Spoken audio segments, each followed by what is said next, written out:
যাদের শরীরে দুইটি দাগ আছে ওই শরীর কখনো জাহান্নামে যাবে না, সে অবশ্যই জান্নাতে যাবে।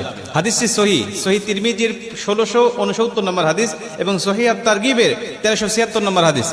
হযরত আবু উমামা রাদিয়াল্লাহু তাআলা আনহু হাদিসটা বর্ণনা করেছেন। রাসূল সাল্লাল্লাহু আলাইহি ওয়াসাল্লাম বলেন, যাদের শরীরে দুইটা দাগ আছে এবং যাদের শরীর থেকে 2 ফোঁটা তরল পদার্থ নির্গত হয় ওই শরীর কখনো জাহান্নামে যাবে না, সে অবশ্যই জান্নাতে যাবে এবং আল্লাহ পাকের কাছে এই শরীরটা সবচেয়ে প্রিয় শরীর। রাসূল সাল্লাল্লাহু আলাইহি ওয়াসাল্লাম বলেন, 1 নম্বর দাগ হলো যে ব্যক্তি জিহাদের ময়দানে আল্লাহকে খুশি করার জন্য, আল্লাহর দ্বীন কায়েম করার জন্য অথবা আল্লাহর সন্তুষ্টির জন্য যে ব্যক্তি বাতিলের মোকাবেলা করতে গিয়ে শত্রু পক্ষের আঘাতে তার শরীরে ছোট্ট একটা দাগও যদি বসে যায়, এই দাগটা কিয়ামতের ময়দানে সুপারিশ করে বা এই দাগটা থাকার কারণে কিয়ামতের ময়দানে আল্লাহ পাক তাকে জান্নাতে দিয়ে দিবে। নবীজি সাল্লাল্লাহু আলাইহি ওয়াসাল্লাম বলেন, 2 নম্বরে ফরজ ইবাদত সমূহের কোন একটি দাগ যদি তার শরীরে দেখা যায়, যেমন নামাজ পড়তে পড়তে সেজদা দিতে দিতে কপালে